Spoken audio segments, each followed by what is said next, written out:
سلام. در این ویدیو اومدیم سراغ گیرنده های نوری چشم مرکب. اگر چنل ما رو سابسکرایب نکردید حتما سابسکرایب کنید. چنل تازه تأسیس آموزش های بیشتر میذاریم. در صورت استقبال از دروس دیگه به غیر از زیست شناسی هم میتونیم یک سری آموزش هایی رو به صورت رایگان در اختیارتون قرار بدیم. بدون معطلی بریم سراغ تدریس این مبحث. گیرنده های نوری چشم مرکب. ببینید دوستای من، چشم مرکب که میخوایم الان و امروز در موردش صحبت کنیم، یه چند لحظه کلمه چشم مرکب رو توی ذهنتون حلاجی کنید و که براتون کلمه جدیدی نباشه. اوکی؟ میگه چشم مرکب داخل حشرات وجود داره و دیده میشه. پس دوست من، چشم مرکب در کیا دیده میشه؟ در حشرات دیده میشه. حواست باشه که یک سری نکات ترکیبی در مورد حشرات وجود داره. مثلا طبق زیست دهم فصل 5 ما سامانه دفعی حشرات رو میدونیم که لوله های مالپیگی هستند، یا همون بهتر بگیم سامانه دفعی متصل به روده. یا مثلا بالا جیرجیرک رو یاد گرفتیم که به اصطلاح یک سری محفظه های هوا داشت و روی اونها پرده سماخ کشیده شده بود. در پشت پرده سماخ یک سری گیرنده های شنوایی قرار داشت و ادامه داستان ها. در مورد دستگاه گردش مواد حشرات ما قبلا خونده بودیم که همگی عموما دستگاه گردش مواد باز دارن، هم و لنف دارن، خون ندارن حشرات. در مورد مثلا دستگاه گوارش ملح خونده بودیم که به این ترتیب میشد دهان، چیندان و الی غیره. حالا قراره در مورد چشم حشرات مطالعه کنیم تا این روند مطالعاتی ما به اصطلاح در مورد حشرات ادامه پیدا کنه. میگه که چشم مرکب توی حشرات دیده میشه. پس اون ملخی که قبلا خوندیم توی دهم چشمش از نوع چشم مرکبه. اون ملخی که هم و لنفش رو خوندیم، دستگاه هم و لنفش رو خوندیم و دستگاه گردش مواد بازش رو خوندیم، اون چشمش از نوع چشم مرکب. پس اوکی، توی ذهنت داشته باش که چشم مرکب در حشرات دیده میشه. حالا خود این چشم مرکب که در حشرات دیده میشه از یه تعداد زیادی واحد بینایی تشکیل شده. من اولا توصیه نمی کنم این تعداد زیادی رو بهش دقت کنید. ذهنتون رو اول ببرید سمت واحد بینایی.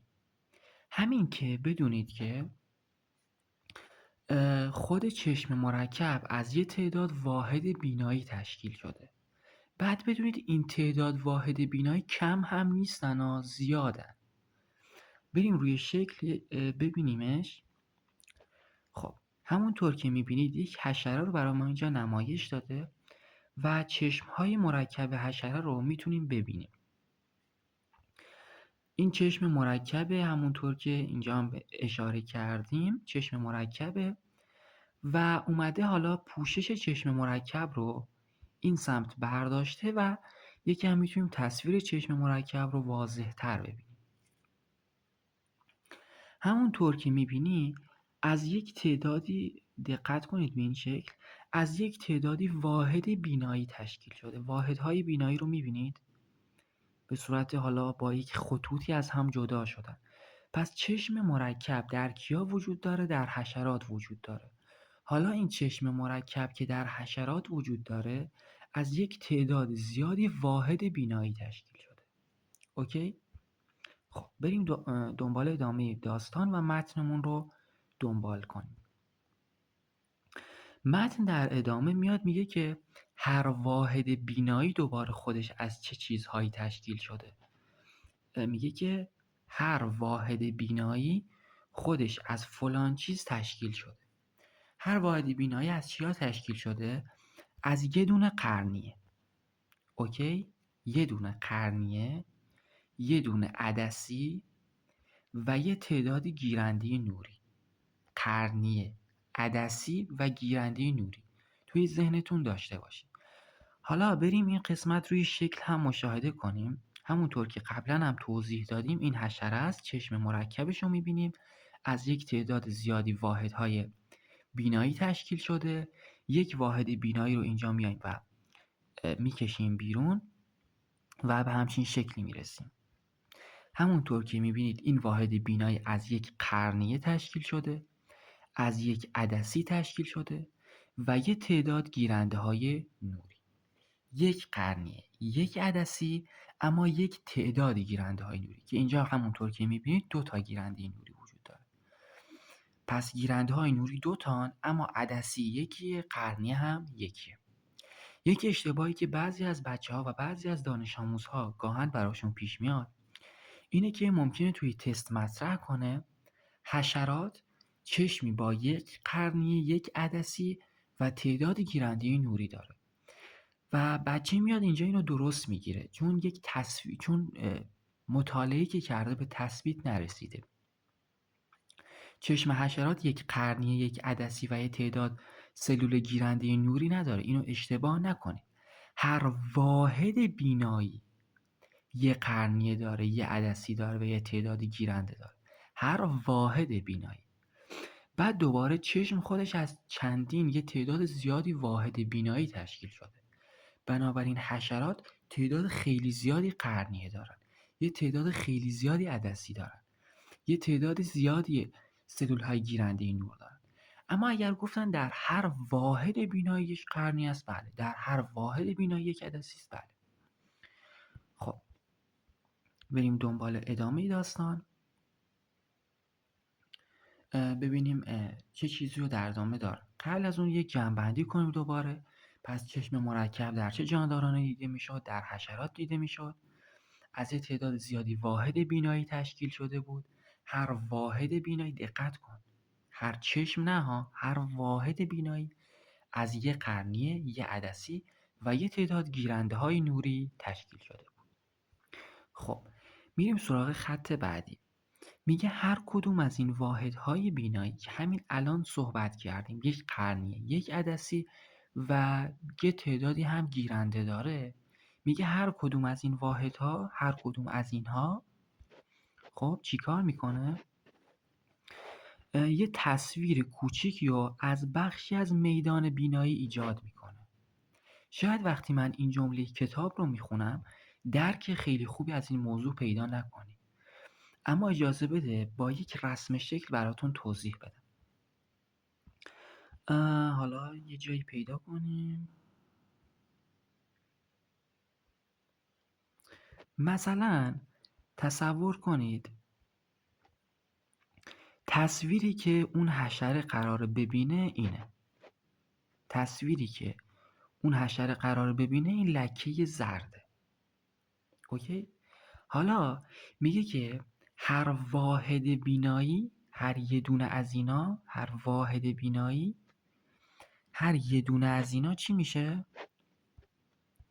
میاد یه بخشی از اینو نشون میده. مثلا یه واحد بینایی میاد این بخشی که دایره کشیدم رو نشون میده، یه واحد بینایی دیگه میاد این بخش رو نشون میده، یه واحد بینایی دیگه میاد این بخش رو نشون میده، یک واحد بینایی دیگه این بخش رو نشون میده و تعداد یعنی هر واحد بینایی میاد یه بخش خیلی کوچیکی رو از کل چیزی که قرار جاندار ببینه نشون میده.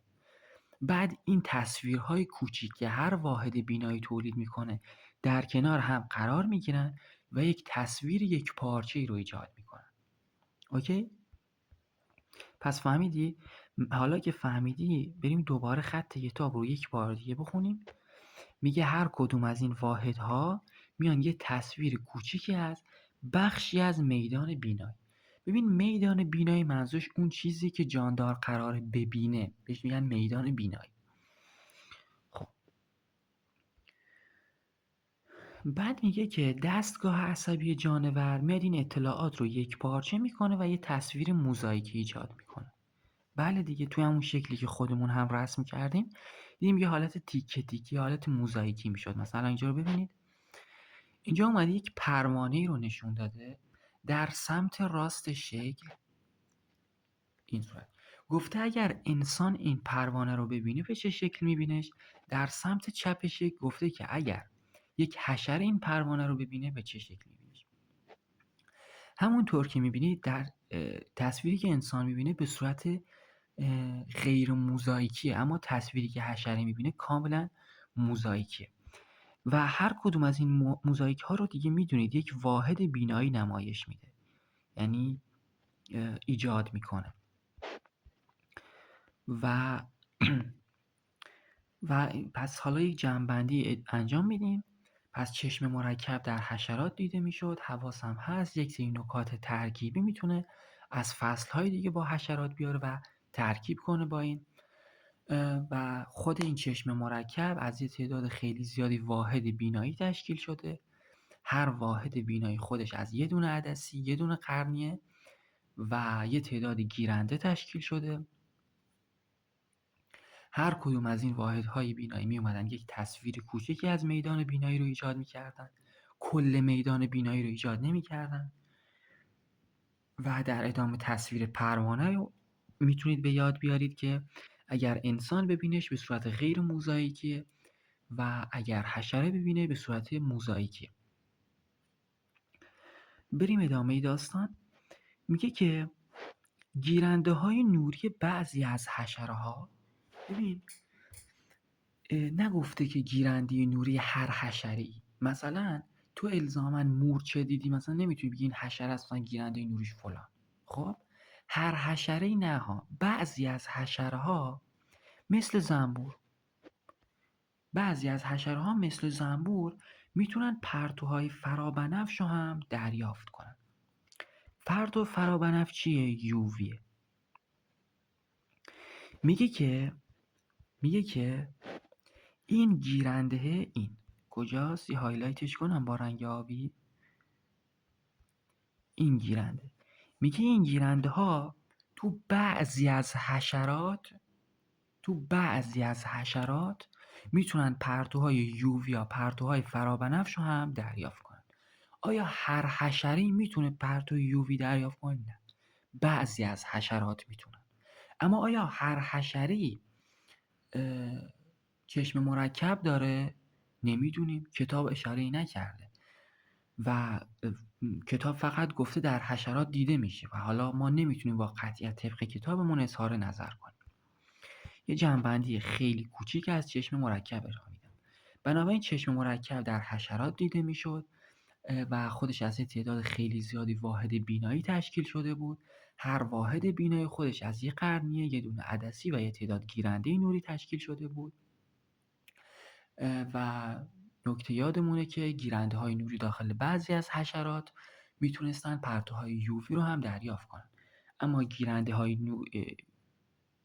نوری همه حشرات نمیتونستن پرتوهای یووی رو دریافت کنن، فقط بعضیاشون میتونستن و به بهونه این گیرنده نوری که توی این مبحث اومد، گیرنده های نوری در شبکه چشم انسان رو هم یک مروری داشته باشیم.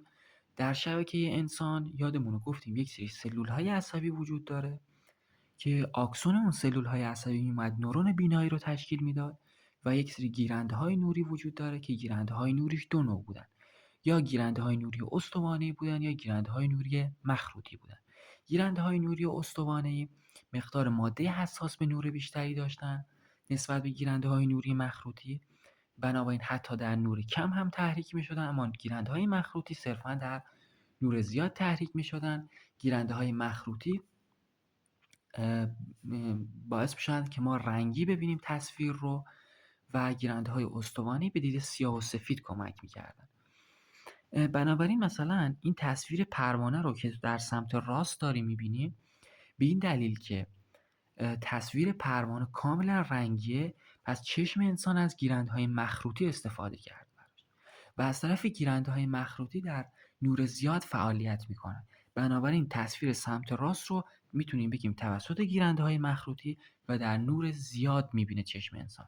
همین رو اگر قرار باشه با گیرندهای استوانه‌ایمون در نور کم ببینیم دیگه به این صورت در نمیاد، یعنی سیاه سفید میشه، دیگه رنگی نیست، چون دید رنگی مربوط میشه به گیرنده مخروطی. ممنون که تا انتهای ویدیو با ما همراه بودید. اگر نظری، انتقادی، پیشنهادی، چیزی دارین حتما توی کامنت ها بهمون بگین و شما رو به خدا میسپارم. خداحافظ.